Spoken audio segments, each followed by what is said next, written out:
Essa última semana começou com um embate político que deixa claro o clima de polarização que persiste no Brasil. De um lado, o chefe da extrema-direita, Jair Bolsonaro, esteve na Feira de Equipamentos Agrícolas em Ribeirão Preto, no interior de São Paulo, também bolsonarista.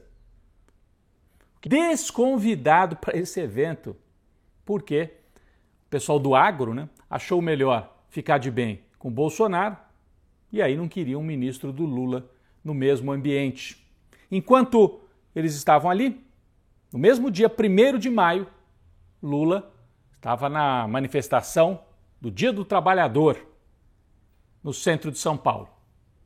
E a regra para reajustar o salário mínimo sempre acima da inflação e também o valor de isenção do imposto de renda mudou. Agora, salários até R$ 2.640 estão isentos de imposto de renda.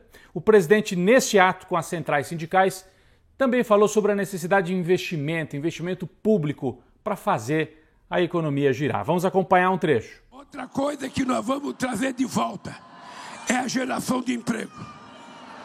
Vocês viram que eu já fui para os Estados Unidos, já fui para a China, já fui para a Argentina, já fui para o Uruguai, vou para a Inglaterra agora.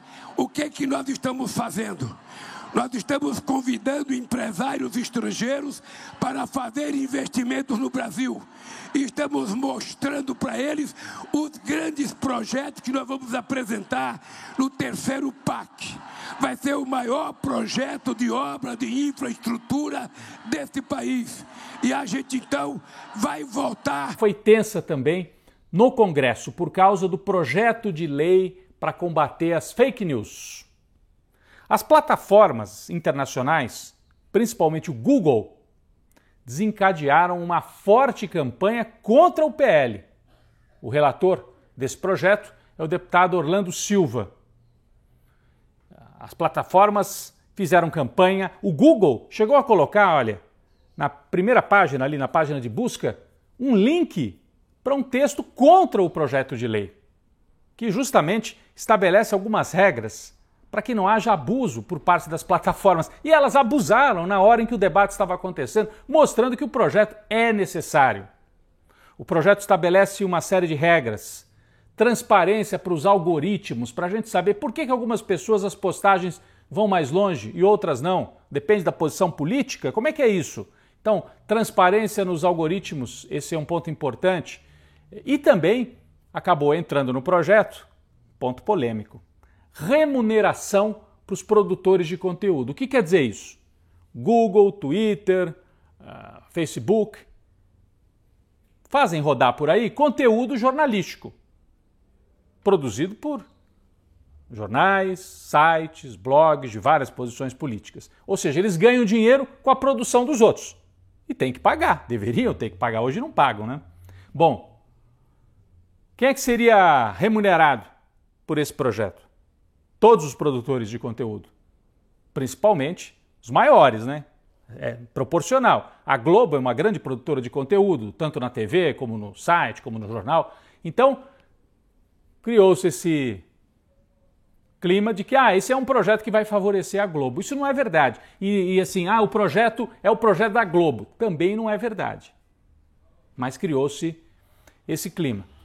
O Google jogou muito pesado, as outras plataformas também.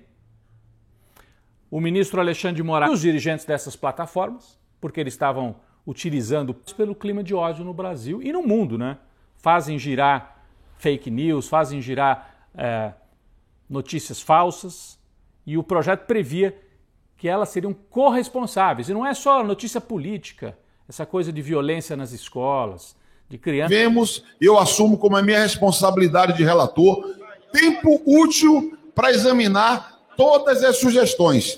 Eu gostaria de fazer... de liderança do PL, senhor presidente.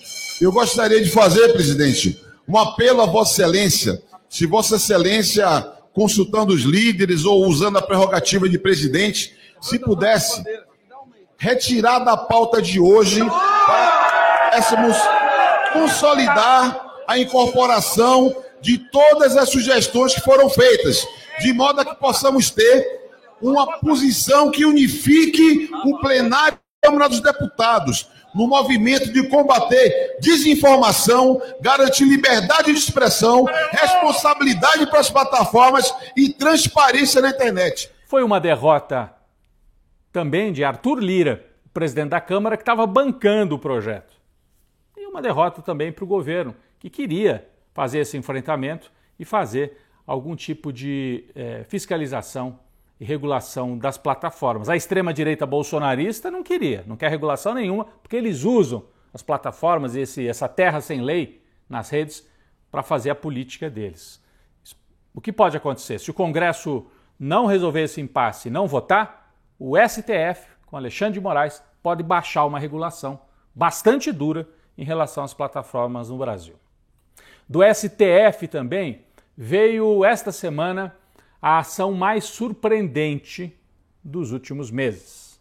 Alexandre de Moraes autorizou busca e apreensão na casa de Bolsonaro em Brasília. Nós temos as imagens aí também, a PF entrando na casa de Bolsonaro, apreendeu o celular do ex-presidente e prendeu 6 bolsonaristas, vários deles no estado do Rio de Janeiro.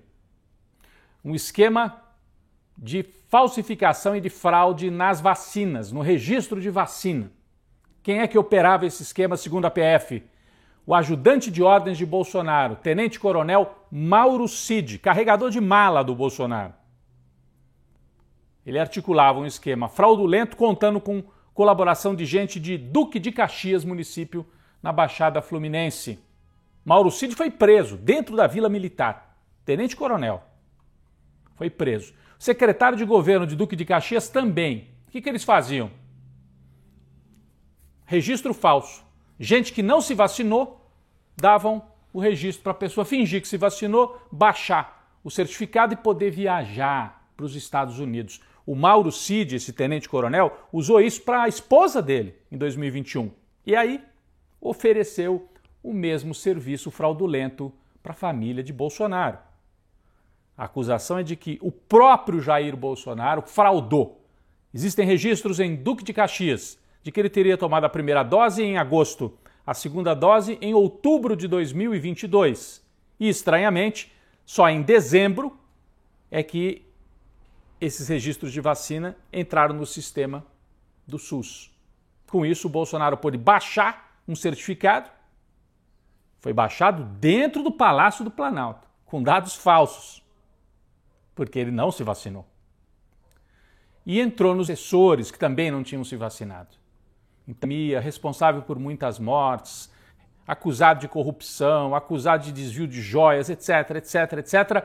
E pode acabar sendo pego por causa de uma fraude na caderneta de vacinação. Parece o Al Capone nos Estados Unidos, que foi pego por causa da contabilidade. Isso pode gerar muito problema para o Bolsonaro também lá nos Estados Unidos, porque ele entrou com documento falso. Isso lá da cadeia e da multa pesada. O Bolsonaro admitiu que jamais se vacinou, disse que não tem nada a ver com isso e chorou. Não quis prestar depoimento à Polícia Federal, mas falou com a Jovem Pan e aí chorou no ar. Quis se fazer de vítima. As pesquisas indicam que a posição do ex-presidente fica muito abalada. Nas investigações surgiram também registros de que bolsonaristas, porque daí apreenderam celular e tudo, e nesses celulares tem bolsonarista falando da morte da Marielle, pode ajudar a esclarecer a morte da Marielle, e articulando o golpe de Estado que eles tentaram em 8 de janeiro. Tem diálogo entre o Mauro Cid e um outro militar no Rio, tramando o golpe de Estado. Esse caso é muito grave, é o pior momento na carreira política de Jair Bolsonaro. Tem gente perguntando, será que ele vai preso? Ou será que o Carlos Bolsonaro, o filho dele, vai preso antes pelas investigações no Rio de Janeiro?